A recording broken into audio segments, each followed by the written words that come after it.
abs is something a lot of people take for granted. There's actually a lot of complex movements out there that you can work towards mastering.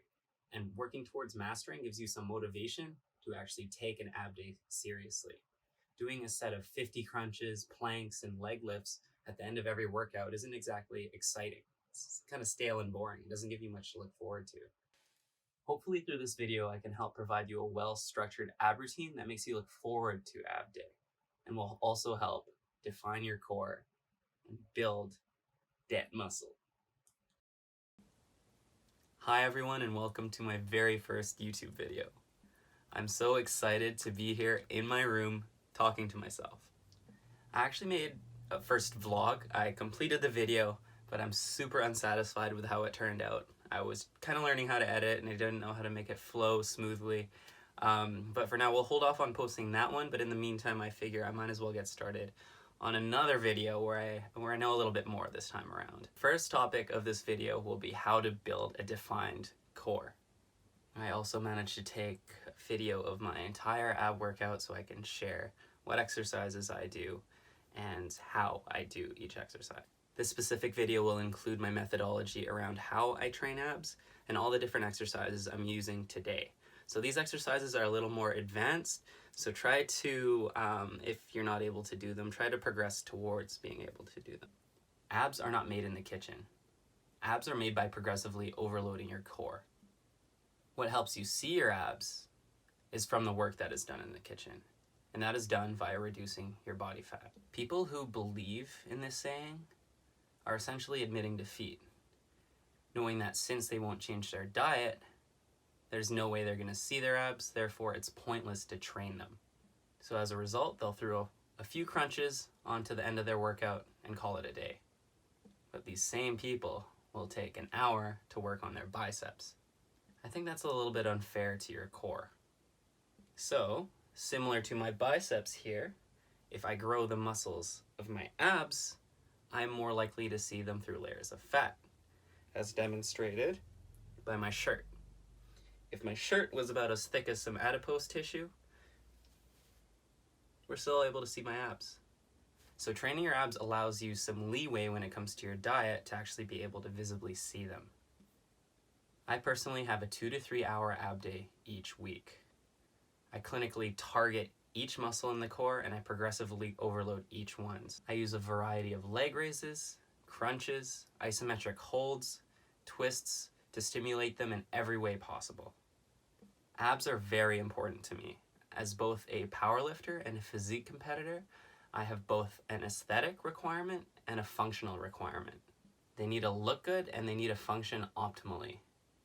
But what need would I have for abs in powerlifting, you ask? If you understand the concept of bracing, which is essentially pushing air into your stomach, out against the belt, you'll understand that having strong abs is very important to powerlifting. A stronger core, which is thicker with muscle, provides a much stronger brace against the belt during your 3 lifts. The importance of a strong core extends to injury prevention as well. A strong antagonist muscle, which is essentially the opposite to the muscle that is doing the contracting, is crucial for the health of the protagonist muscle. In this case, your abs are antagonistic to your lower back.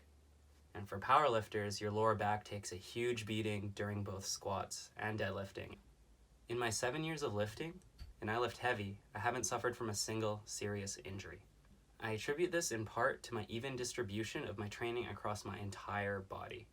I work my forearms as hard as I work my abs, as hard as I work my calves, even though those fuckers don't grow.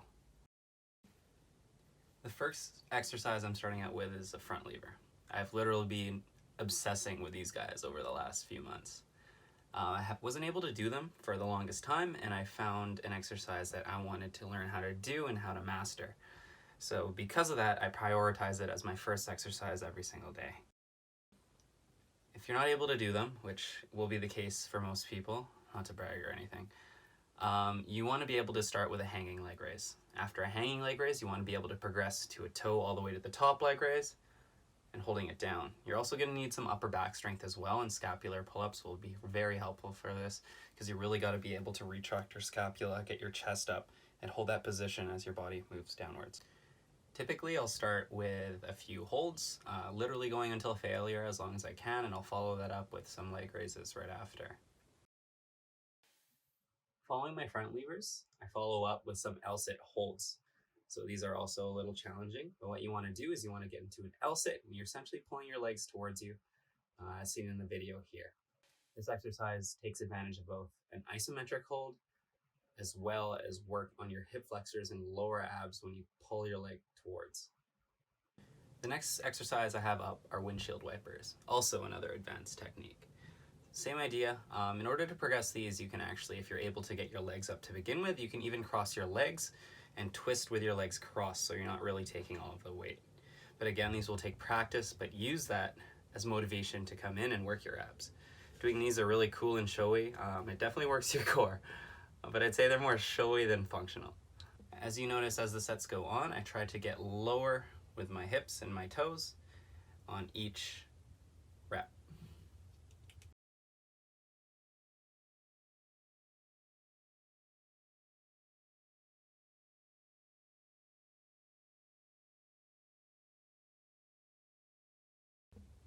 Following the windshield wipers, I start with my ab roller.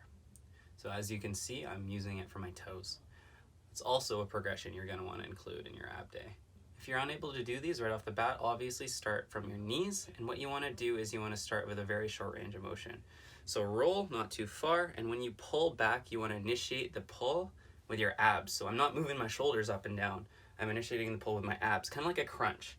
So you really want to focus on using your abs throughout the entire motion. You should feel an intense burning there. It's not going to be fun.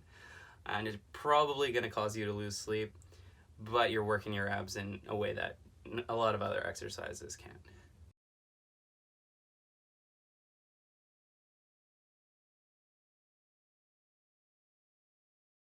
I want to thank my girlfriend Wendy for the next exercise, from which I do an ab roller on a Bosu ball.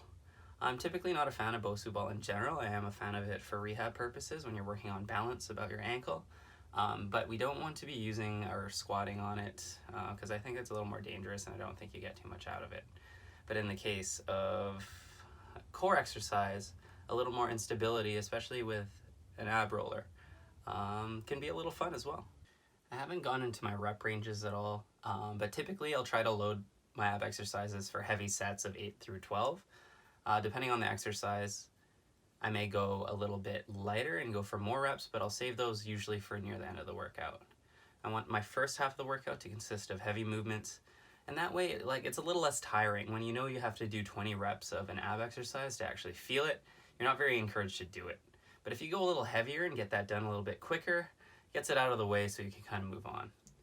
The next exercise I have up is a weighted ab crunch. So what I'm doing with the machine here is I'm actually physically taking my legs off the machine, holding them in the air, so I'm benefiting from a small isometric hold at the same time. This is mainly because just doing it with my feet down is a little easy and I want to make it just a little more challenging. What I do after I finish a few reps and I can't do anymore, I drop my feet down and I complete the movement with just my upper ab crunches. With any form of weighted crunch, you really want to focus on inhibiting the movement coming from your shoulder and your elbow.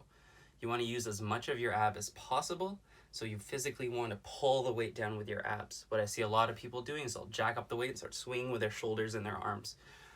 You're just taking advantage of momentum and you're giving yourself a nice little shoulder workout. So if you really want to hit your abs, keep that strict. You're literally just holding right onto the bar and you're pulling with your abs.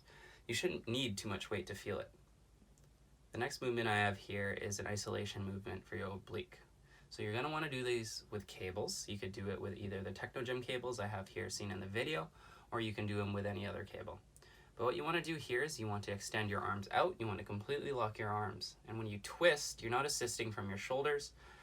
You may get a little bit of assistance from your glutes, but you really want to focus on using your oblique to twist your body. A lot of people like to do V-sits and twist with a medicine ball, which is good. It does something, but it doesn't overload the obliques in any way. You're going to need an isolation exercise to fully activate these muscles and to fully get them to grow and to get stronger as well. So the next exercise we have here is actually one of my favorite exercises. So you can either do this with the Technogym machine I'm using here, or you could use it with any weighted ab crunch machine that have handles above your head. So what you want to do is you're taking the weight up and you're slowly controlling it on the way back. what you want to do is you want to do an isometric hold right before the weight stacks touch each other. So there should be a small gap in between the two weights. What I'm doing is I'm feeling the pressure in my abs and I'm holding that for as long as I can. This is pretty much an improved version of a plank because this is an isometric hold, but it's an isometric hold you actually feel in your abs. And I feel like the transfer over to deadlifts would be amazing because it's the opposite motion of a deadlift and you're stretching the opposite muscles. I don't know if you can tell from the video, but I am convulsively shaking. I kind of feel like I'm having a seizure, which is awesome because I really think I'm burning a lot of calories in the process. The next exercise is an exercise for your obliques. So you'll see a lot of people with a plate just doing their little side-to-side dips, but that doesn't take full advantage of the motion that we want to achieve here. So what I do here is I have my hand behind my head and I lean back as far as I can.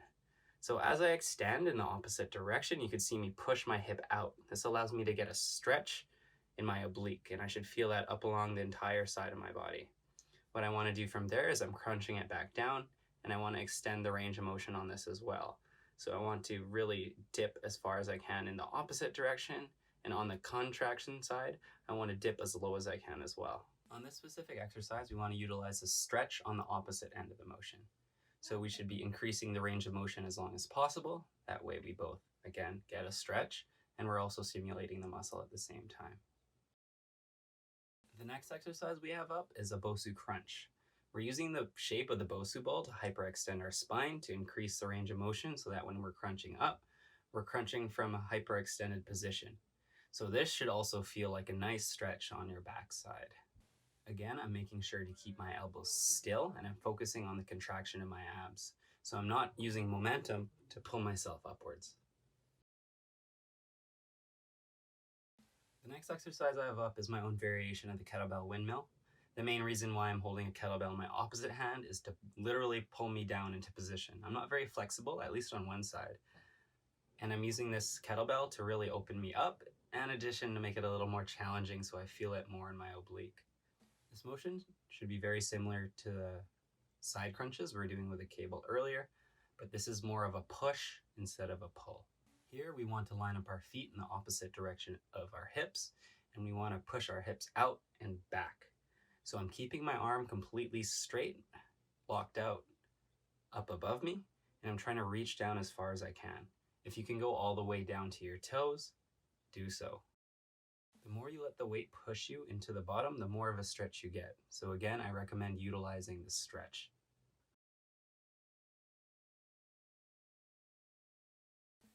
The last exercise we have here is a dragon flag. I 100% wouldn't recommend doing these at the end of the workout because you're going to be a little tanked.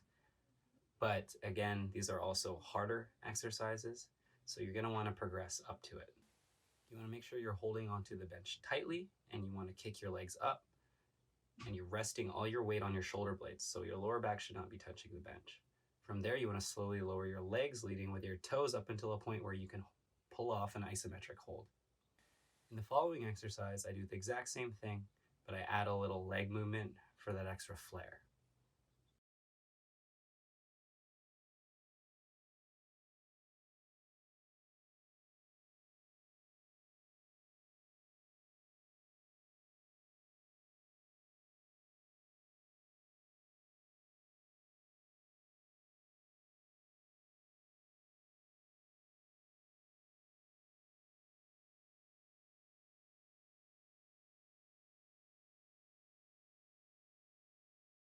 Thank you for watching my video. I hope there's something that you could take away that was of value to you. If you have any suggestions on how I can edit better or improve my video quality or advice, please let me know in the comments below. I'm here to learn, I'm here to provide, so any feedback would be greatly appreciated. And if not, please drop a like or subscribe. That would also be greatly appreciated. Thank you, everybody.